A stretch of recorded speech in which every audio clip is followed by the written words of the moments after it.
The handprints. What would you do if you woke up in your locked truck to find dozens of small handprints covering the inside of your windshield and windows, as if something had been trapped inside with you while you slept? Before we dive into this nightmare, make sure to subscribe to the channel and hit that notification bell.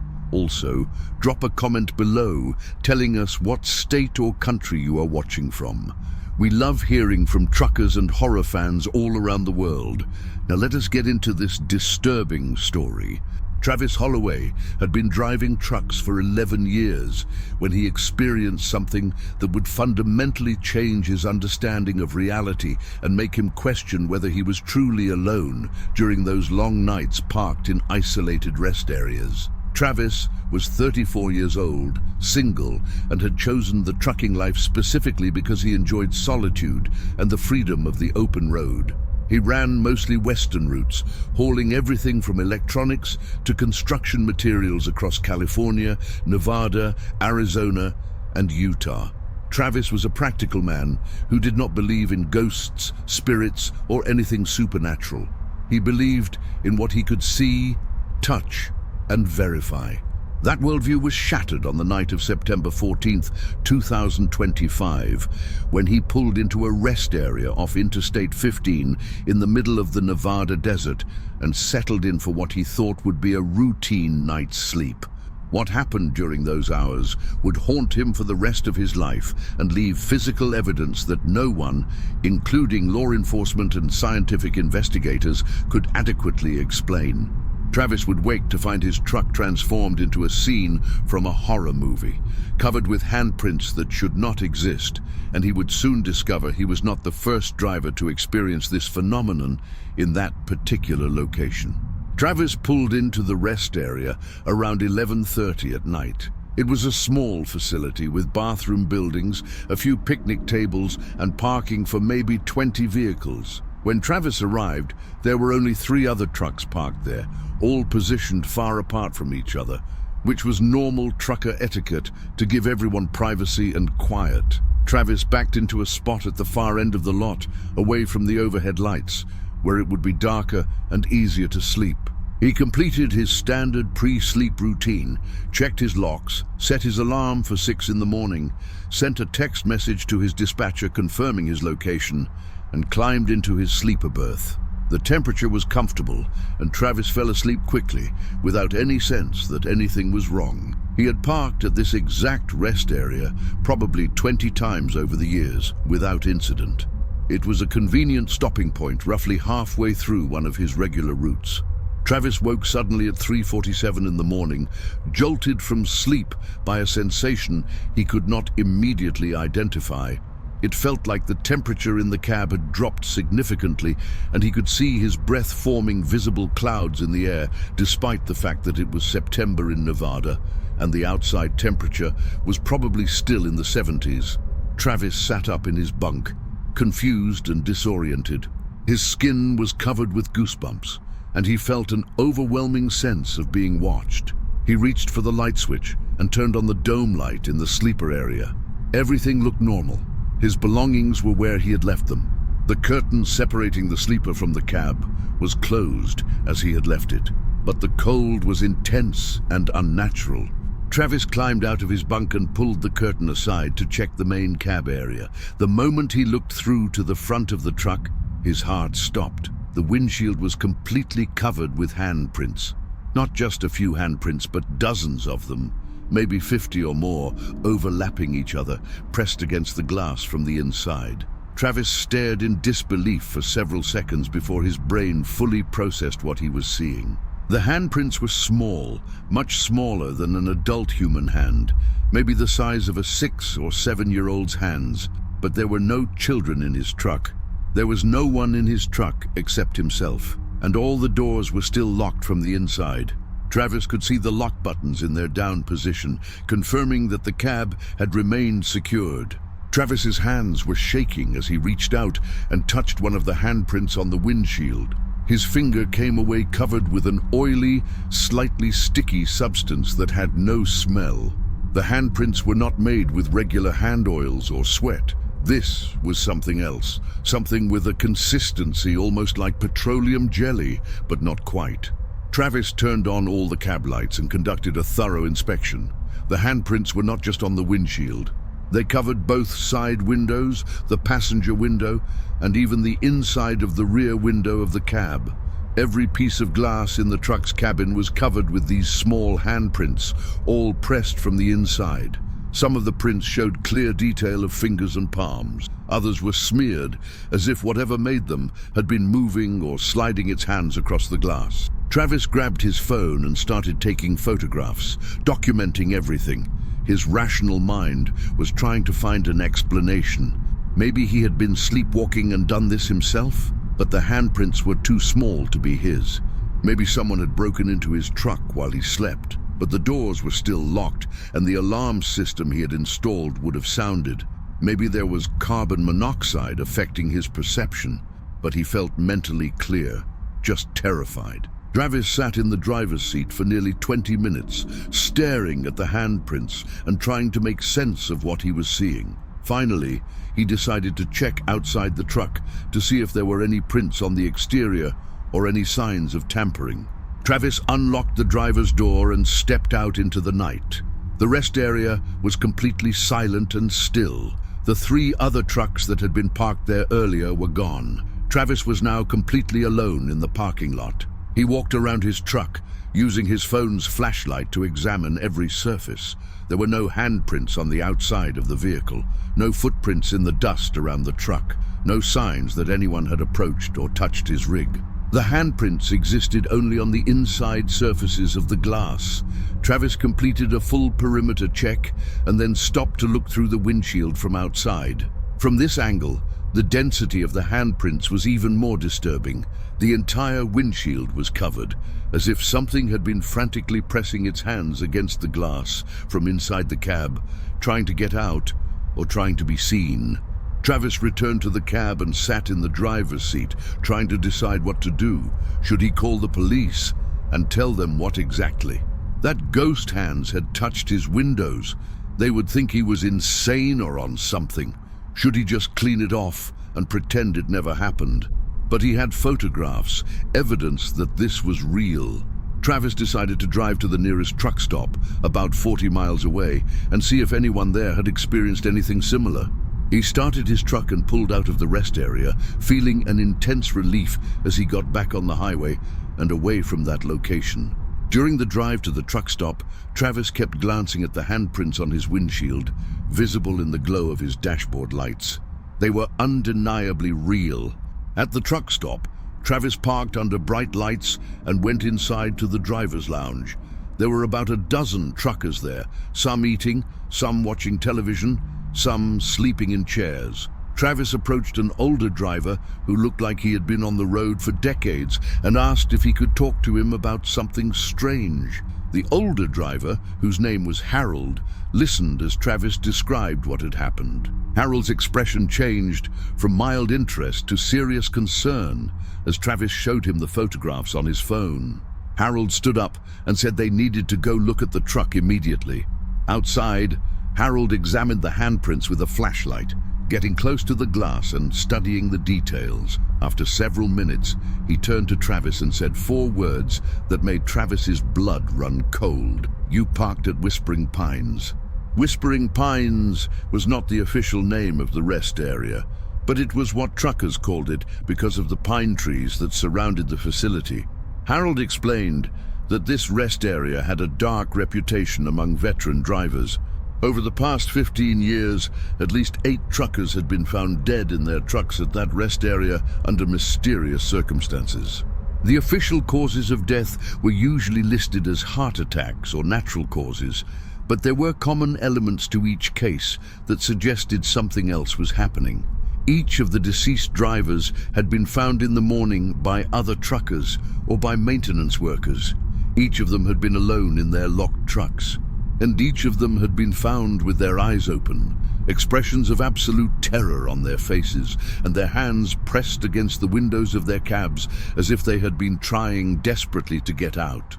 Harold told Travis that drivers who had parked at Whispering Pines and survived sometimes reported strange experiences, feelings of being watched, sudden temperature drops, sounds of scratching or tapping on the windows, and most commonly, waking to find handprints on their windows. The handprints were always small, always on the inside of the glass, and always covered with that strange, oily substance that could not be identified. Some drivers believed the rest area was built on land that had some kind of dark history. Others thought it was haunted by the spirits of children. A few believed something demonic inhabited the location. But regardless of the explanation, veteran truckers avoided parking there, especially overnight. The fact that Travis had parked there over 20 times without incident and only now experienced the phenomenon was unusual but not unheard of. Whatever haunted that place seemed to be selective about when it manifested. Travis spent the next 2 days researching everything he could find about the Whispering Pines rest area and the deaths that had occurred there. He discovered that Harold had been accurate in his account. There were indeed 8 documented deaths at that location between 2010 and 2024. In each case, the driver had been alone, the truck had been locked, and there were no signs of foul play or struggle. What the official reports did not mention, but what Travis found in online trucker forums and discussion groups, was that several of these drivers had sent text messages or made phone calls shortly before their deaths, describing feeling terrified, mentioning cold temperatures, or saying they saw handprints appearing on their windows. One driver had sent a text message to his wife at 3:52 in the morning that simply said, "Something is in the truck with me. The hands won't stop touching the glass. I'm so scared." He was found dead 4 hours later. Travis also discovered that he was far from the only survivor of a Whispering Pines experience. He found a private online group of truckers who had all experienced similar phenomena at that rest area and had lived to tell about it. The group had 63 members, all of whom had woken to find handprints in their trucks after parking at that location. The group shared theories, photographs, and coping strategies. Some members believed that acknowledging the presence and showing it respect somehow protected you. Others thought that leaving the rest area immediately upon waking was crucial. A few members reported that the handprints would disappear on their own after a few days, fading away as if they had never existed. Travis joined the group and shared his story and photographs. One member of the group, a woman named Diana, who had experienced the phenomenon 3 years earlier, sent Travis a private message suggesting he have the oily substance from the handprints analyzed. She had done this with her own handprints and received results that made no scientific sense. Travis carefully scraped some of the substance from his windshield into a small container and sent it to a private laboratory for analysis. The results came back 2 weeks later and were deeply unsettling. The laboratory reported that the substance contained human cellular material, specifically skin cells and oils, but with several anomalies. The cells showed signs of extreme age and degradation, as if they had been dead for many years, yet they also showed some characteristics of living tissue. The DNA extracted from the cells was fragmented and could not be matched to any database, but the laboratory noted that the samples appeared to come from multiple individuals, possibly dozens of different people. Travis eventually had the handprints professionally cleaned from his truck, though he kept detailed photographs and the laboratory analysis report. He never parked at the Whispering Pines rest area again, and he began warning other drivers about the location whenever the opportunity arose. But the experience changed him in ways he had not anticipated. He started noticing things on the road that he had previously ignored or dismissed. Shadows that moved in ways shadows should not move. Brief glimpses of figures standing in locations where no one should be, and an overall sense that the highways and rest areas of America were haunted by more than just the memories of those who had traveled them. Travis remained in touch with the online group of Whispering Pines survivors, and the group continued to grow as more drivers came forward with their experiences. 2 months after Travis's encounter, another driver was found dead at Whispering Pines Rest Area. The man was 42 years old, healthy, with no history of heart problems. He was found in his locked truck with his hands pressed against the windshield and an expression of terror frozen on his face. Travis attended the man's funeral and met his widow, who showed Travis her husband's phone. The last thing he had done before dying was take a photograph. The image showed the inside of his truck cab with dozens of small handprints covering every window. Travis looked at the photograph and felt a deep sense of helplessness. Whatever haunted that rest area was still active, still claiming victims, and there seemed to be nothing anyone could do to stop it. The rest area remained open, maintained by the state, with no warning signs or acknowledgement of the deaths that had occurred there. And every night, truckers who did not know the location's reputation would pull in, thinking they were just stopping for a few hours of rest, unaware that they might be parking in the presence of something that should not exist, something that left its mark in handprints pressed against glass by hands that belonged to no living thing. Walking backward. Imagine driving down a dark highway at night and seeing a man walking backward on the shoulder, perfectly matching your speed, no matter how fast or slow you go. And when you finally get close enough to see him clearly, you realize something is terribly wrong with his face. If this story is giving you chills, go ahead and smash that subscribe button and turn on notifications so you never miss our horror content. And do not forget to comment below with your state or country. We have viewers from all over the world, and we want to hear from you. Now let us continue with Derek's nightmare. Derek Patterson was 29 years old and had been driving trucks for only 3 years when he encountered something on a lonely stretch of highway in West Texas that would make him question everything he thought he knew about the natural world. Derek was a skeptical person by nature, the kind of man who needed concrete evidence before believing in anything unusual. He had grown up in a rational household where ghost stories were dismissed as superstition and supernatural claims were met with eye rolls. But what Derek experienced on the night of August 7th, 2025, could not be dismissed or explained away by rational thinking.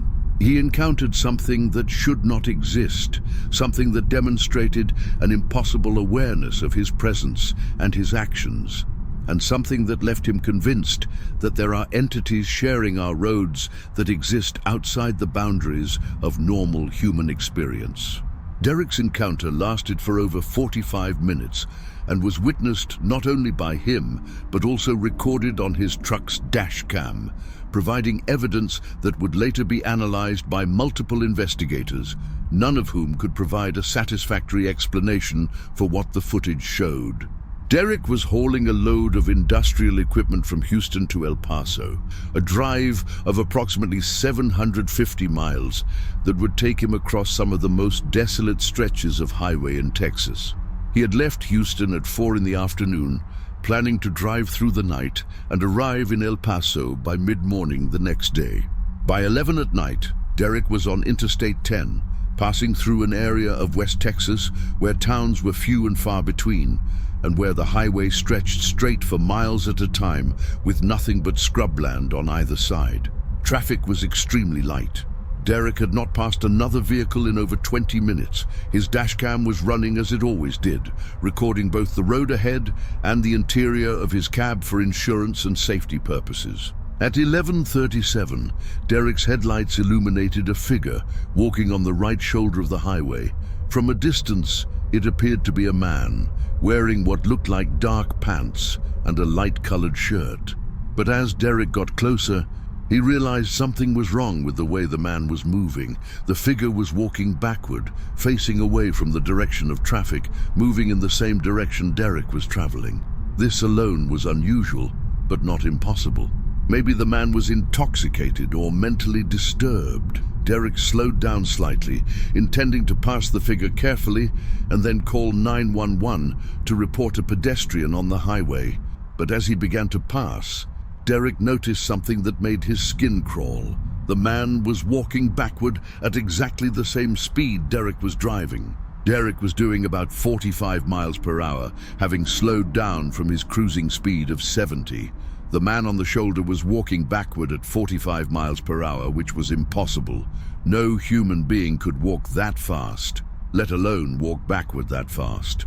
Derek accelerated slightly to 50 miles per hour, thinking he would pull ahead and leave the figure behind. But the man's walking speed increased to match. Derek could see the figure clearly in his headlights now. The man appeared to be average height and build, wearing jeans and a white button-up shirt. His legs were moving in a walking motion, but the speed at which they were moving did not match the speed at which he was traveling. It was as if the man was walking on a treadmill that was moving him backward at whatever speed was necessary to keep pace with Derek's truck. Derek slowed down to 30 miles per hour. The man slowed down to match. Derek accelerated to 60.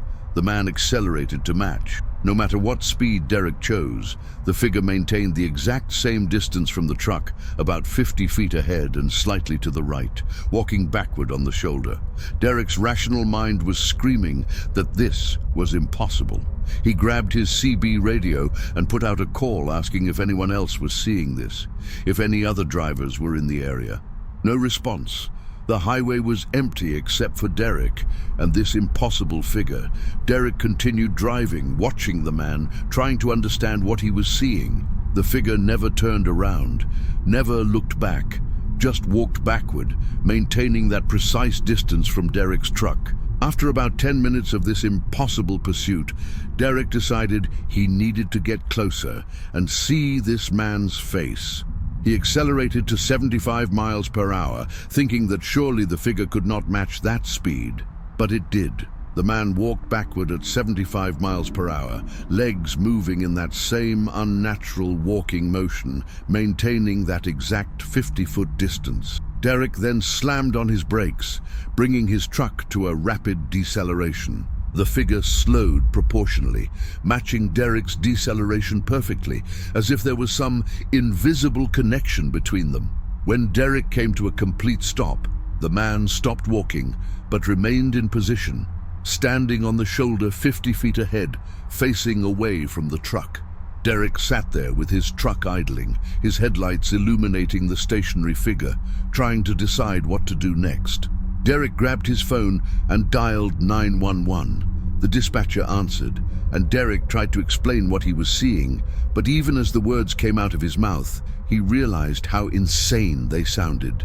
"There is a man on Interstate 10 walking backward at impossible speeds, matching my truck." The dispatcher asked for his location, and Derek provided the mile marker. The dispatcher said she would send a state trooper to investigate and asked Derek to stay on the line. Derek kept his eyes on the figure standing 50 feet ahead. As Derek watched, the man slowly began to turn around. The movement was smooth and deliberate, rotating in place like a mannequin on a turntable. Derek felt his breath catch in his throat as the figure completed its rotation and faced toward the truck for the first time.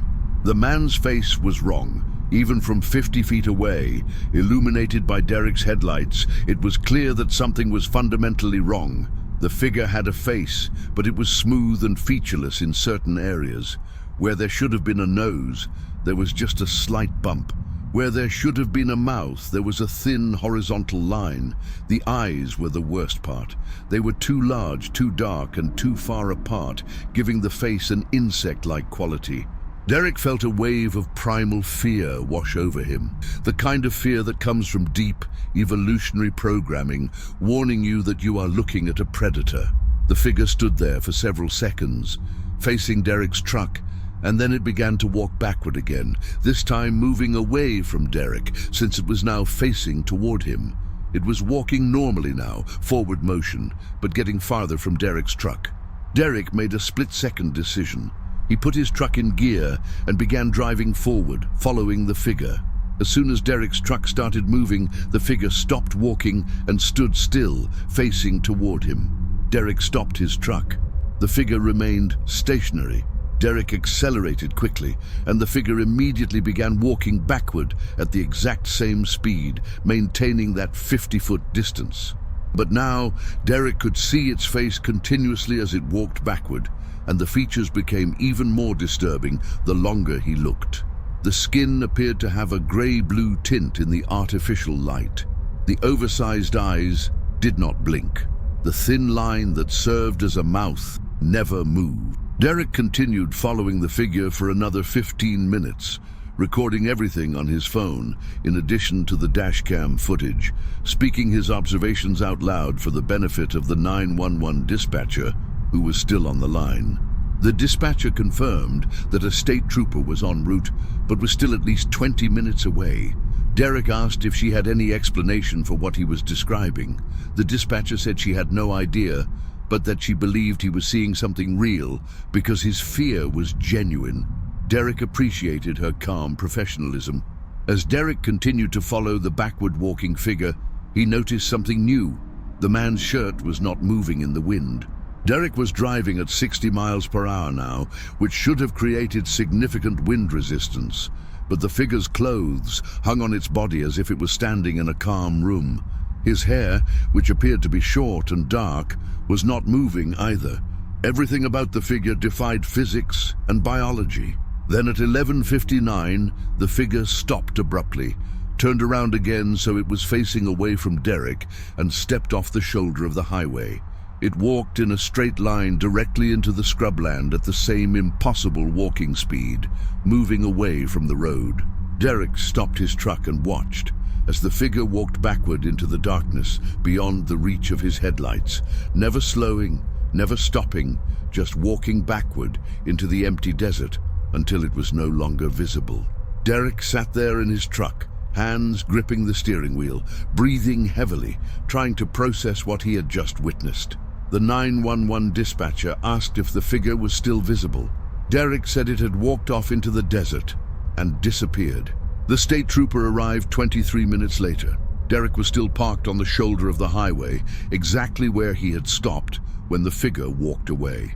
The trooper, a middle-aged man named Officer Rodriguez, listened to Derek's account and then asked to see the dashcam and phone footage. Derek showed him everything. Officer Rodriguez watched the footage twice, his expression becoming increasingly troubled. He confirmed that the footage showed exactly what Derek described: a figure matching the truck's speed impossibly, standing still when the truck stopped, and displaying features that did not look entirely human. Officer Rodriguez radioed for backup and requested that a supervisor come to the location.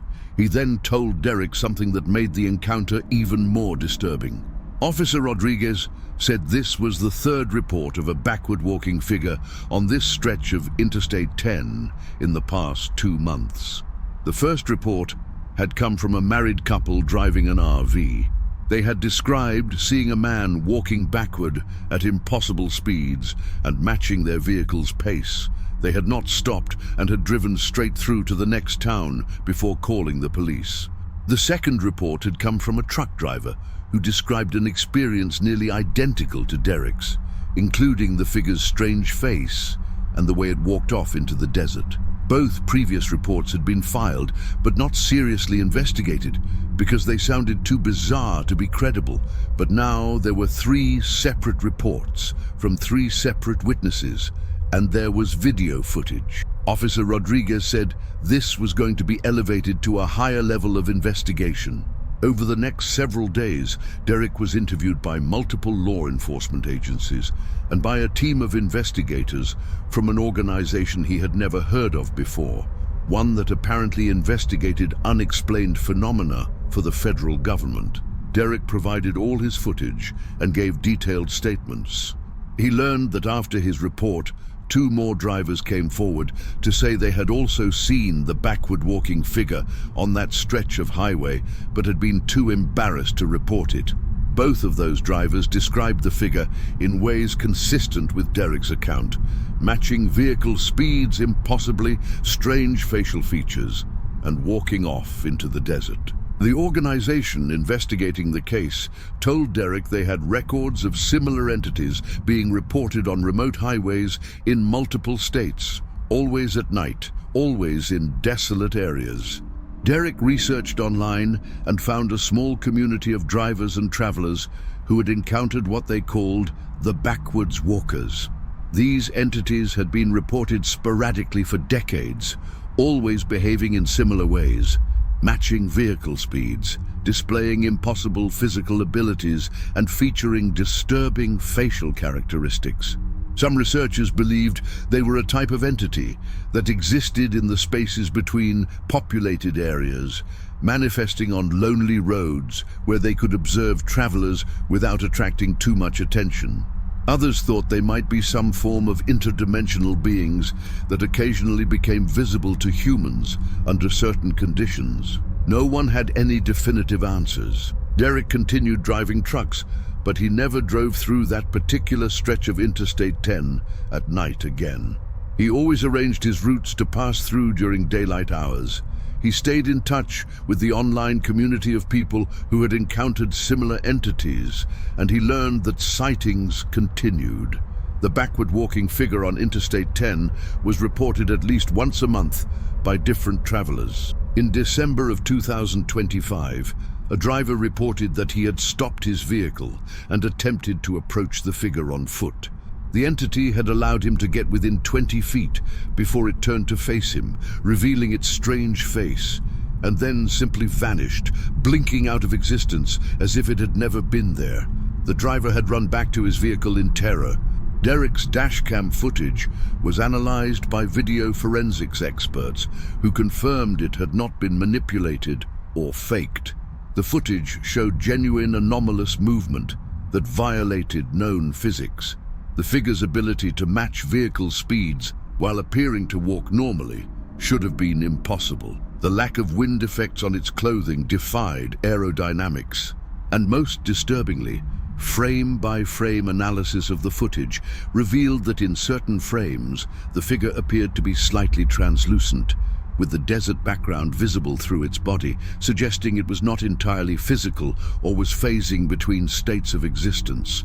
Derek kept copies of all this analysis and shared it with researchers and investigators who were working to understand these phenomena.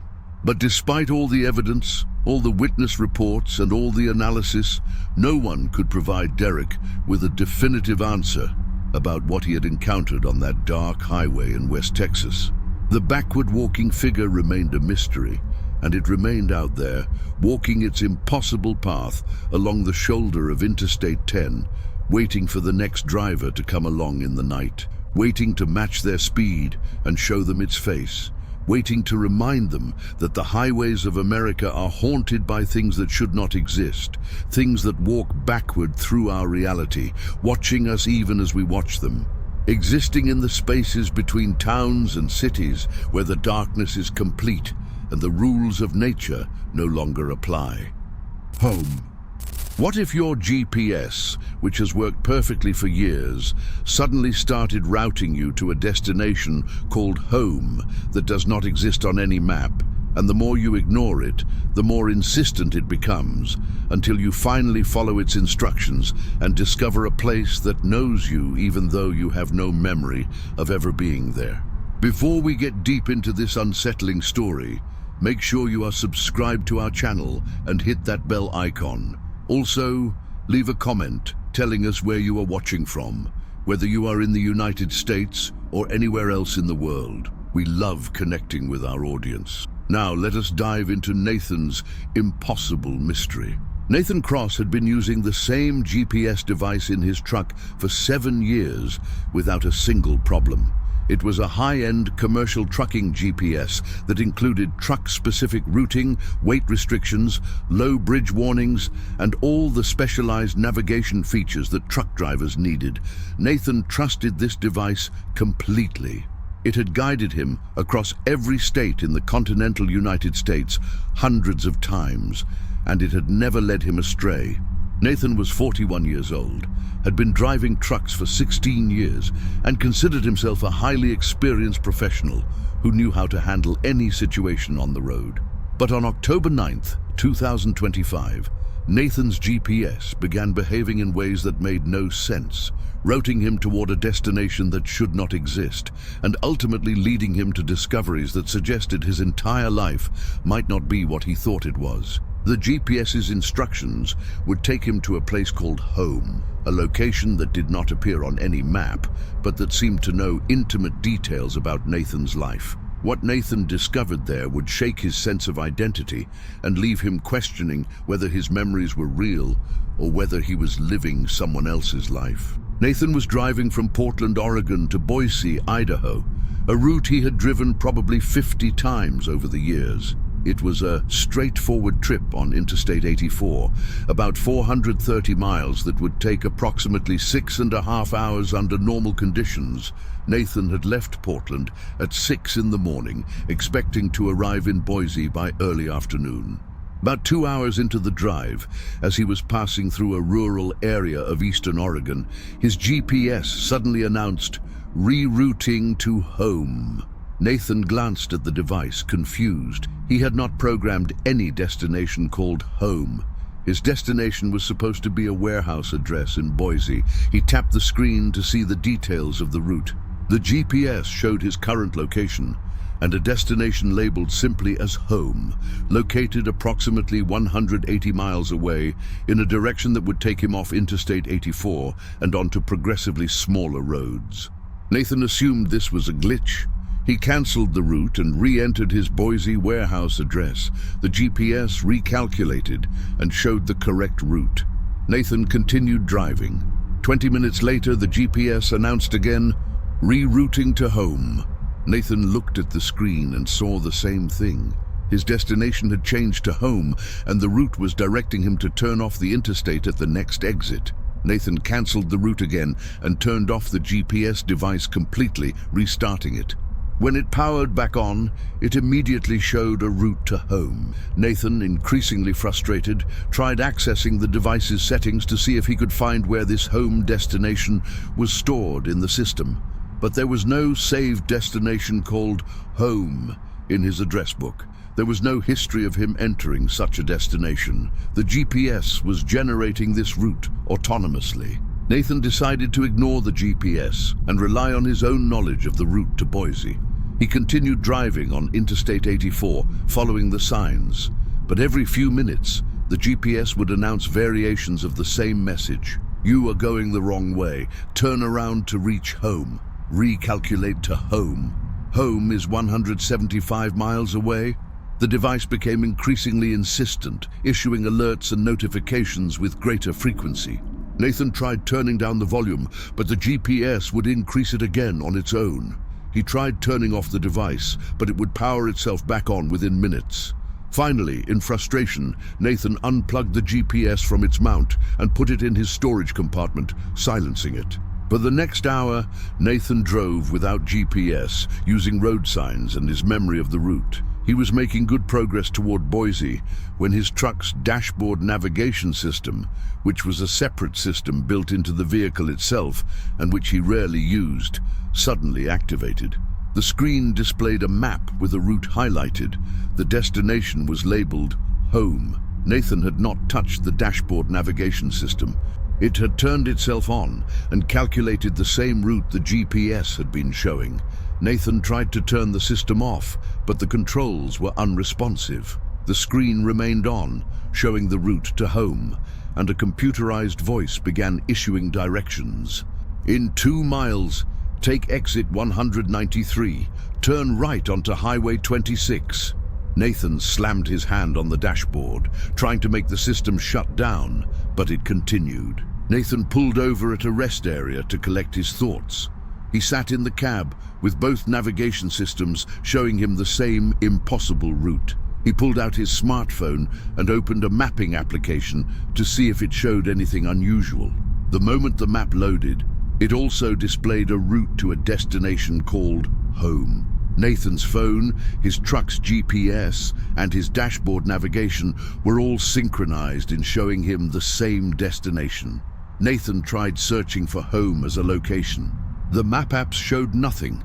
He tried entering the coordinates that the navigation systems were pointing to, The coordinates led to an area of empty land in rural eastern Oregon with no towns, no structures, no roads marked on the map.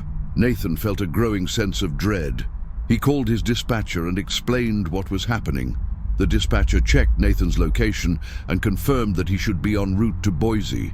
The dispatcher suggested Nathan might be experiencing some kind of electronic malfunction and recommended he get his truck serviced. But Nathan knew this was not a normal malfunction.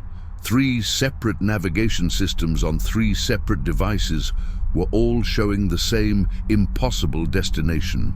Nathan sat in that rest area for nearly an hour, trying to decide what to do. Part of him wanted to just continue to Boise and ignore the navigation systems. But another part of him, a part driven by curiosity and perhaps something deeper, wanted to follow the route and see where it led. What could be at this location called home? Why were his navigation systems so insistent that he go there? Finally, Nathan made a decision. He would follow the route. He would drive to wherever home was supposed to be, see what was there, and then continue to Boise afterward. He could afford the detour time-wise, and his curiosity was overpowering his rational judgment. Nathan started his truck and pulled back onto the highway. At the next exit, he followed the GPS's instructions and turned onto Highway 26, leaving Interstate 84 behind. For the next 90 minutes, Nathan followed the navigation system's increasingly complex route. He was directed onto progressively smaller roads, first a state highway, then a county road, then what appeared to be a rarely used rural route that was barely more than a paved track through forested land. The GPS continued to provide turn-by-turn directions with perfect confidence, as if this route was well established. Nathan saw almost no other vehicles. The landscape became more remote and isolated. His phone signal dropped to a single bar, then to no service at all. But the navigation systems continued working, apparently not requiring a data connection to show him the route to home. As Nathan drove deeper into this empty region, he began to feel an increasing sense of familiarity. The landscape looked familiar in ways he could not quite place. A particular curve in the road triggered a sense of déjà vu. A certain pattern of trees made him feel like he had been here before. At 2:17 in the afternoon, the GPS announced, "You have arrived at home." Nathan stopped his truck and looked around. He was on a dirt road in the middle of a forest. To his left was a gravel driveway leading up a slight hill. Nathan turned his truck onto the driveway and followed it for about 200 feet until it opened into a clearing. In the clearing was a house. It was a modest 2-story structure that looked like it had been built in the 1970s and had been abandoned for many years. The paint was faded and peeling. Some of the windows were broken. The yard was overgrown with weeds and brush, but the structure was intact. Nathan parked his truck and sat there, staring at the house, feeling an overwhelming and inexplicable sense of recognition. He knew this house. He had no conscious memory of ever being here, but some deep part of his mind knew this place. Nathan grabbed a flashlight from his truck and approached the house on foot. The front door was unlocked and opened with a creak. The interior was dusty and filled with old furniture covered with sheets. Nathan walked through the ground floor, his flashlight beam illuminating rooms that felt familiar. The layout of the house matched a structure that existed somewhere in his subconscious memory. He found a living room, a kitchen, a dining room, all filled with old furniture and personal belongings from decades ago. Then Nathan found a staircase and climbed to the second floor.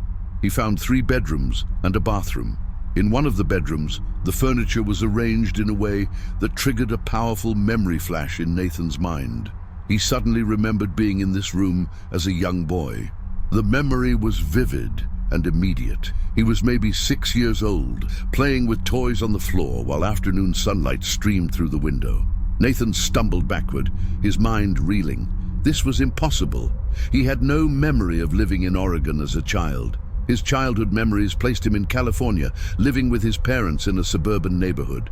But this memory of being in this room felt absolutely real and could not be denied. Nathan searched the rest of the upstairs and found a door he had initially thought was a closet. When he opened it, he discovered stairs leading to an attic. Nathan climbed the narrow stairs and found himself in a dusty attic space filled with boxes and old belongings. He began opening boxes, and what he found inside made his blood run cold. The boxes contained photographs, documents, and personal items. Many of the photographs showed a young boy who looked exactly like Nathan as a child. The boy was pictured with two adults who Nathan did not recognize, but the photographs were labeled on the back with names and dates. One photograph showed the boy standing in front of this very house. The date written on the back was 1989. Nathan would have been 6 years old in 1989. Nathan found documents in the attic that identified the house as having been owned by a couple named Richard and Margaret Cross. The last names matched Nathan's last name. The documents included property deeds, tax records, and utility bills dating from the late 1980s through the mid-1990s. Nathan found school records for a child named Nathan Cross, showing attendance at a local elementary school in the nearby town of Harper, Oregon. Nathan had no memory of ever living in Harper. He had no memory of Richard and Margaret Cross. According to his conscious memories, his parents' names were David and Susan Cross, and they had raised him in California. But the evidence in this attic told a different story. The evidence suggested Nathan had lived in this house as a child, had attended school in Harper, and had a completely different early childhood than what he remembered.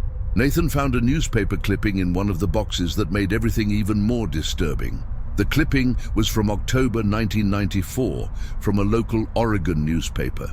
The headline read, "Local family dies in tragic accident." The article described how Richard and Margaret Cross and their 8-year-old son Nathan had been killed when their vehicle went off a mountain road during a storm. The article included a photograph of the Cross family. The adults were the same people from the photographs in the attic. The child was unmistakably Nathan, or someone who looked exactly like him at that age. Nathan read the article 3 times, trying to make sense of it. According to this newspaper, he had died in 1994 at age 8. But Nathan was alive, 41 years old, and standing in this attic. How could both things be true? Nathan spent the next 2 hours searching the house and attic for more information. He found family videos on old VHS tapes. He found report cards, medical records, and personal letters. All of it documented the life of Nathan Cross, son of Richard and Margaret Cross, living in this house in Oregon during the late 80s and early 90s. All of it contradicted Nathan's memories of his childhood in California. Nathan finally left the house as the sun was setting, carrying several boxes of documents and photographs with him to his truck. He sat in the cab, surrounded by evidence of a life he did not remember living, and tried to make sense of what he had discovered. He pulled out his driver's license and looked at it. It listed his name as Nathan Cross, born in 1986. The birth certificate he had always believed was his showed him being born in California to David and Susan Cross. But what if that was wrong? What if this house, these photographs, and these documents represented his real childhood? Nathan drove back to civilization and checked into a motel. Over the next several days, he conducted extensive research. He tried to find information about David and Susan Cross, the people he believed were his parents. They existed and had lived in California, but he could find no legal records connecting them to him. No adoption papers, no birth certificate listing them as his parents, nothing. He searched for information about Richard and Margaret Cross and found substantial documentation. They had owned the house in Oregon. They had a son named Nathan, and all 3 of them had died in an accident in 1994. But the death certificate for young Nathan Cross showed that his body had been recovered and buried in a local cemetery. Nathan visited that cemetery and found a small gravestone with his name and dates. Nathan Cross, 1986 to 1994. Nathan contacted a private investigator and a genealogist to help him unravel the mystery of his identity. The investigation revealed something shocking. Nathan's memories of his California childhood appeared to be false or implanted. There were inconsistencies and gaps that should not exist in real memories. Meanwhile, when Nathan was shown additional photographs and videos from the Oregon house, he began to recover real memories of living there. The memories came back gradually, often triggered by specific images or objects. Nathan remembered Richard and Margaret. He remembered that house. He remembered the accident, the car going off the road, the terror of those final moments. And then, nothing, until he woke up in what he believed was his normal life, with different parents and a different history. The investigation's final conclusion suggested that Nathan had somehow survived the accident, had been found and taken in by David and Susan Cross, who may have been relatives or family friends, and had developed false memories of his childhood with them, either through psychological trauma or through something else the investigators could not explain. But this did not explain how Nathan had aged normally from 8 years old to 41, if he was supposed to have died in 1994. It did not explain how his GPS had known to route him to home, to that specific house where evidence of his real past was waiting. And it did not explain the growing sense Nathan had that his entire current life might be some kind of construct, that he might be living in a reality that was not quite real, that the house in Oregon represented something true while everything else was false. Nathan's GPS, phone, and dashboard navigation systems had all returned to normal function after he visited the house. They no longer tried to route him to home, but Nathan himself had not returned to normal. He continued driving trucks, but he was haunted by questions about his identity and his past. He visited the house in Oregon several more times, each visit triggering more recovered memories. And he lived with the terrifying possibility that the life he thought he was living was not his real life at all, that he was Nathan Cross from Oregon, a boy who should have died in 1994, but somehow survived into a reality where his past was erased and replaced with false memories for reasons no one could explain, guided back to the truth by navigation systems that knew more about him than he knew about himself.